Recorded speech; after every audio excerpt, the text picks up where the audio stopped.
Okay. Hi, Jocelyn. I'm Dina, and I'm going to be conducting a mock interview with you today. How are you? Hi, Dina. I'm doing well. Thank you so much for the invitation. I'm so excited to be here tonight. You're welcome. I'm excited to be here too. So, we are going to practice for 30 minutes, and we will practice some general interview questions, common questions that are asked in interviews. I might ask you a few curveball questions. And after you answer each question, I'm going to give you some feedback. That's the format that I like to conduct mocks with. You might see me jotting some notes down. Sometimes I like to time answers so that I can give you the feedback and say, out of 5 minutes, you spent three talking about soccer, and you might need to strategize that a little bit better. Okay. Sounds great. But throughout the time that we have, you're welcome to ask me any questions you have as well. Okay. Perfect. Thank you. All right. Welcome. So, Jocelyn, tell me a little bit about yourself. Sure. I am 26 years old. I'm Mexican American, and I grew up in Gurnee, Illinois. So if you're familiar with the area, I lived very close to Six Flags. So when I mention it, people know the area because of the park. I am currently living in Atlanta, Georgia, and this month is actually my 2-year anniversary here. I moved because of my work. I'm currently a research coordinator with Emory and Children's Cystic Fibrosis Department. I'm mostly on the pediatric side. The CF Center has pediatrics and adults.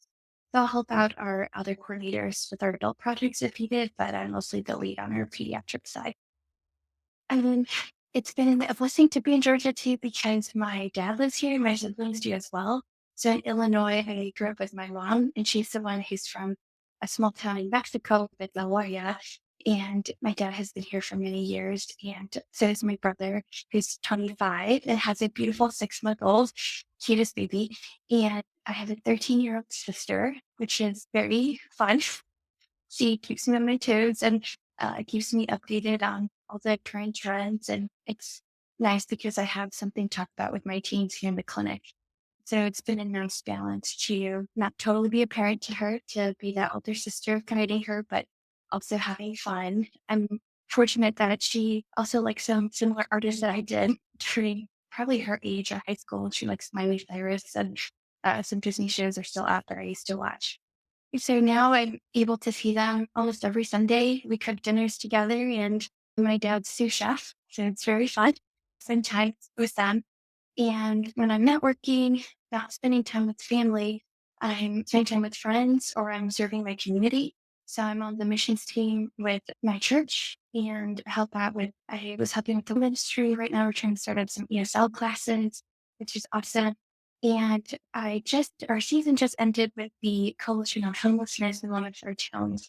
So that team mostly serves during the winter time.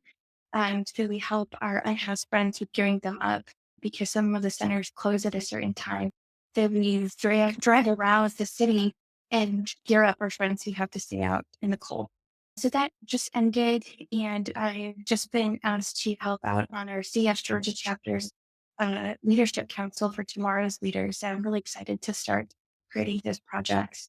So that team helps out 20 to 40-year-olds who are looking to build up their leadership skills, also raising awareness and fundraising for CF. When I'm not serving the community, I have a lot of side with one of my hobbies is that being part of the car community. I guess I'd call myself a car enthusiast, but Gina, please don't ask me quiz me anything about cars. I know some makes and models, but I loved it since I was little. Played Need for Speed on a GameCube, and grew to love it more because I grew up with my cousin in Illinois, who's basically my brother, and my uncle, who's a part-time mechanic. And so the car community here in Georgia is huge. And so I joined Jocelyn and Octane. They were looking for paid help. And so I helped them out. And what I love about the car community, it's so diverse and everyone is so welcoming. And the Jocelyn and Octane, they host the world's largest monthly car show. And it's good to see all the families of all ages, men and women, sharing their passion for cars. And so the marketing director invited me to be part of their racetrack for Friday Night Drift. And I've made so many friends there and got to learn more about my passion for cars. And when I'm not doing that, I'm weight training and an avid runner. I have done two 5Ks this past year, and I'm working on doing a 10K my ultimate goal in the next few years, not anytime soon, is to eventually do the Chicago Marathon. That is on my list. I think that kind of sums up what I'm doing at the moment. Okay. Okay. Gave you some feedback. Thank you for all of Great. that information. So I'll preface by saying, tell me about yourself should literally just be tell me who you are, right? Not why medicine, not any of your experiences like listed in a resume form, maybe a minute and a half. So, first of all, your experiences sound amazing. Number one. Number two, it was a little too long. And I don't know if you felt it was too long. It was almost 5 minutes. So we need to trim that down. Okay. So, how do you do that? The number one thing is you have to, in your head, bullet point it out. And if it does help you, bullet point it out while you're prepping for interviews on a post-it note, then do that. You want to start off, with the past, right? Past to present. So where you're from, a little bit about your family, which you did. You said you're 26 years old. Thank you for sharing the information. You're Mexican American from Illinois. You're living in Atlanta, Georgia. It's great.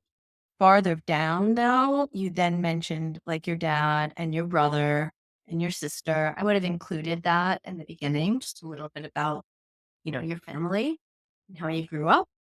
And then you went right from that into your current job, which is the research coordinator at Emory. But if we think about a timeline, and you're talking about your past and how you grew up, and then where you are now, and I assume you're in a gap year, correct? Yes. Okay. So one should be the beginning, one should be the end, like bookends, right? So a little bit about your family and then maybe where you attended undergrad, maybe one fact about I was really involved during my undergrad with a free clinic or one, you mentioned the homeless shelter, the Georgia chapters, maybe mention one thing that was really just important to you. And then I would bring up your hobbies in my free time. I'm a car enthusiast. I love weight training. I don't know how you have time for all of this, by the way. And then close out with I'm currently in a gap year where I'm serving as a research coordinator on the pediatric side at Emory, and really excited to be here today. So it definitely needs to be trimmed a little. Good. Thank you so Okay. much. Do you want to practice that again? I think I'm okay with the next question. I think I get the trimming because I went a little bit more into the cars and I know where I can. Yeah, cut there's down a lot about the cars and you gave me great information about how your sister liked Miley Cyrus. All great information. It's just Good. not Okay. there. I don't think there's a lot of room for that. And tell me about yourself. Okay. Okay. So you have the ingredients there. You just gotta cut it down. Sounds great. Okay. So let's go on to the next question. Okay. So Jocelyn, tell me why medicine? Why have you chosen to pursue the path of becoming a doctor? Of course, I'm going to give a little bit of background for first the calling of medicine, and then I'm going to continue on of why I'm continuing to pursue it. Calling was when I was in eighth grade. My mom picked me up from school, and I was talking about what I wanted to be when I grow up.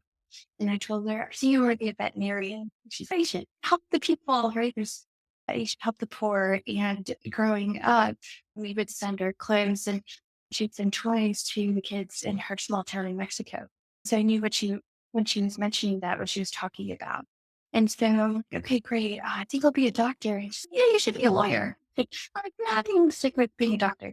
And I knew that there has to be some sort of experience in actual medicine, like so I've had experiences before that I think helped me to come up with that decision in that moment.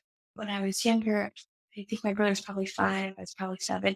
He's trying to make this parachute with scissors after my dad told him, don't do it, cut yourself. He ended up not listening, cutting himself, and we had to take him to the ER. And I remember the doctor giving him a shower, doing stitches, and I was just so interested. My dad's back up. You don't want to watch this. I'm like, no, I'm really interested. What is she doing? And another experience that I had in medicine when I was in third grade, I had to live in Mexico for a few months and went to school there. And I got sick. And I was living with my aunt and uncle. And I just remember she gave me this odd syrup with a seed in it. And I threw it up. And we went to the clinic. And it was nothing like my pediatrician in the state. Right. In the States, I knew where the tin of cookies was. I knew where the stickers were. And just the pediatrician was just so awesome, not only to me and my brother, but to my mom. And I remember her having conversations about the divorce because that's when my parents were separating. And I was like, wow, this human is just so awesome. And so I think just, seeing those differences from Mexico to the US and my experiences with the doctor, I think that is why I decided doctor versus lawyer at that time. And I decided when writing my personal statement, I thought, where did veterinarian come from? So my grandfather was an official vet, attending the animals, and my mom told me stories when I was younger about how she'd get medicine to the animals. So that's how that kept come up. And so that's when that passion grew or started. And then my passion for medicine kept growing because my love for the sciences grew in middle school and high school. And so did college. And then that passion was tested in college when I took chemistry and biochemistry. And I was like, wait a second. I was a B student in high school. I had to deal with the perfectionism. I feel actually I'm not so good as I thought. Like, why am I not? Maybe it's because I'm not meant to do this.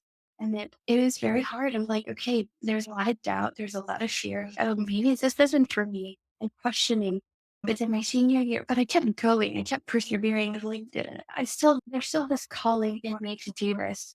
And started working as a phlebotomist my senior year, and the passion started to grow again. Okay, this is why I'm doing this, and the patient interactions and the skill set. And I noticed small moments of courage growing and leadership. I'm like, okay, I am blessed with some gifts that I see growing after facing some really hard times. But I knew that I wasn't ready once I graduated college or undergrad, and I applied to a molecular biology master's program. And they said, Jocelyn, no, we're just scared. I had an approval, a yes to us from the director, but the dean of the graduate school said, I don't think you'll do well in this program. And so that was heartbreaking to say, okay, I can't even get into a master's program. And the director had one-on-one, and he was like, Jocelyn, yes, you're doing phlebotomy. That's great. But at what cost? You need to balance out. What really ask yourself, what is important here? And so that was some good time to just understand who I was and what do I really want out of this life? And is this really my calling or is it something else? And during this gap years, I was smart for my sorority, and I stepped away from phlebotomy because I felt like I learned what I needed to learn from phlebotomists. I did a really well job at being able to get labs from adults and peds, and it found a research assistant job because I thought, okay, what else do I need before starting the MD? Let's try some research. And I knew that I need that for my resume, and I fell in love with nutrition. And I had a biochemistry teacher tell me, maybe do a master's in nutrition. He didn't say it was easier, but that's the sense that I felt. And I'm like, I'm not one to do easier things to keep going, if that makes sense. I like to challenge myself. I thought I wanted to do this biology master's, but after going to graduate seminars with the grad students, working with the PI, I said, yeah, I'm so interested because the nutrition classes were mixed in with medicine in a way of like why it's important in the sciences. And yes, I would take biochemistry a few times with not great grades. And I took biochemistry on its own. Looking back, it's because I didn't prioritize it. It's not because I didn't understand, really. It's because it wasn't a priority to me at that time. And I was not as mature as I was when I took my master's program. And looking back, I knew that's what that was because I was working as a house mom, took biochemistry on its own, no phlebotomy job, and didn't receive a grade. I got a D. And I retook biochemistry, master's, full time, worked full time as a medical assistant, and got a B. Because why? Because I prioritized it, because it was important to me, because I knew this is what I really wanted to do. I really wanted to pursue this career. I'm really grateful for those times of wavering, whether or not medicine, because it allowed me to truly ask and see in myself, okay, is this truly what I want? And kind of drew a full back circle now. So now today, I'm continuing to pursue this. Yes, for the art of healing, for the art of serving, the art of the science, but also the art of the discipline of it all. I've worked with some top doctors here throughout my jobs in medicine, but especially now.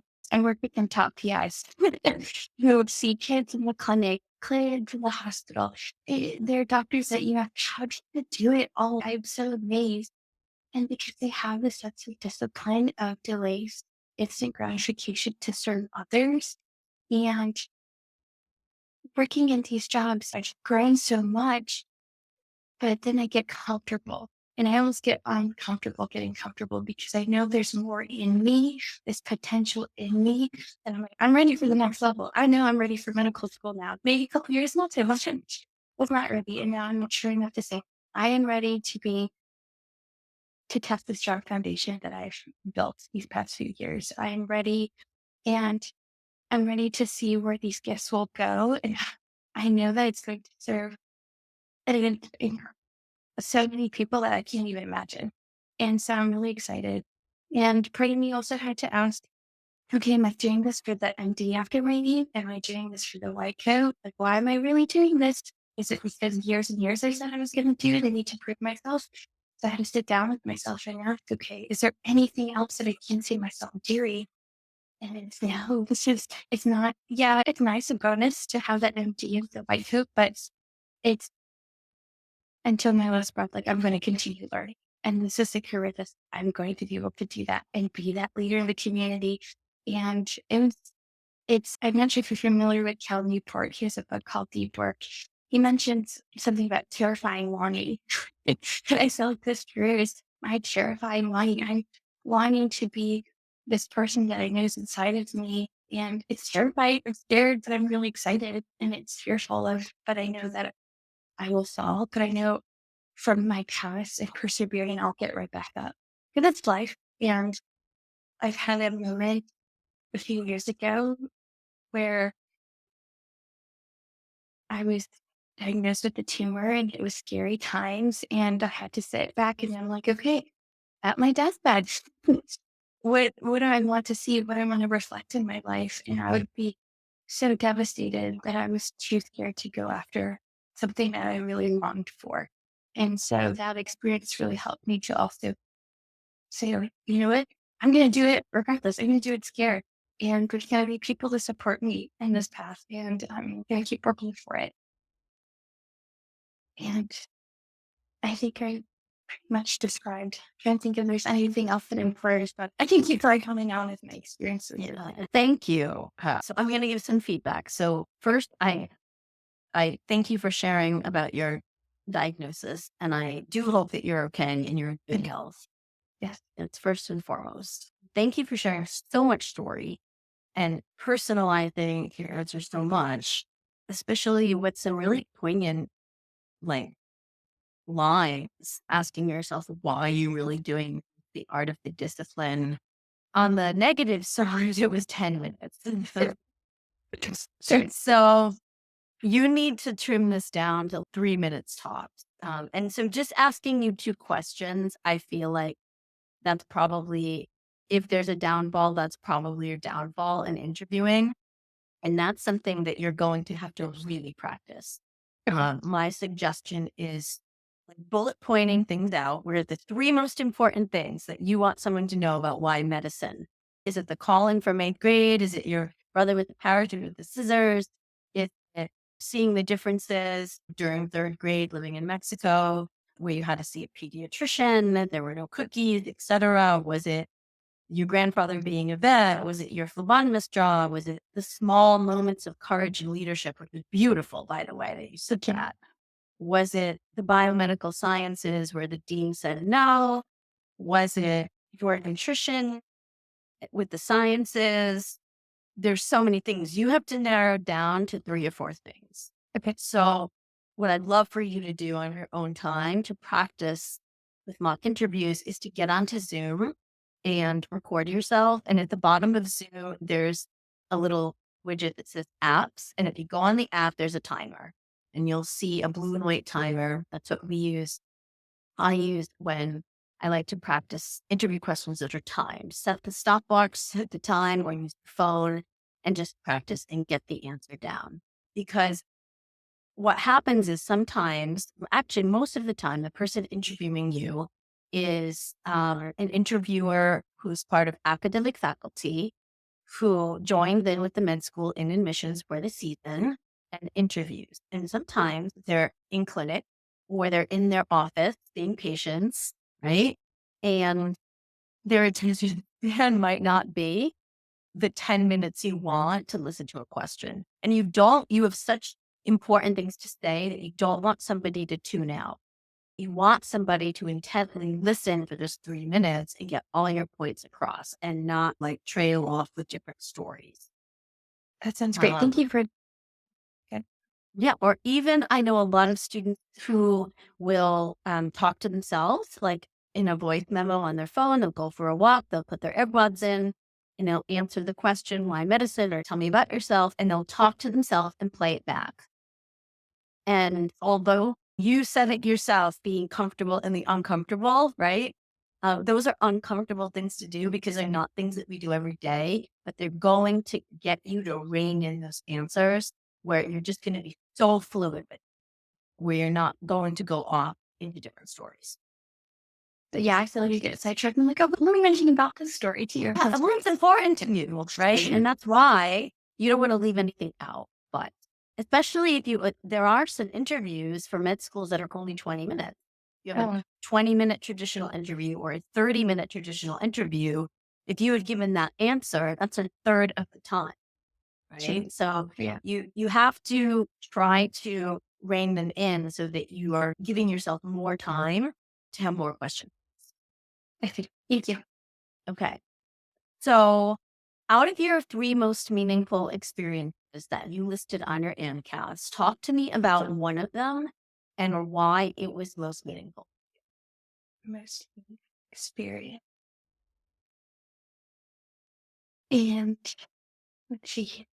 Can it be my current role? I guess now. Whatever you listed as your three most meaningful, yeah, Most you can pick anything you want. great. I would say my role now as a research coordinator.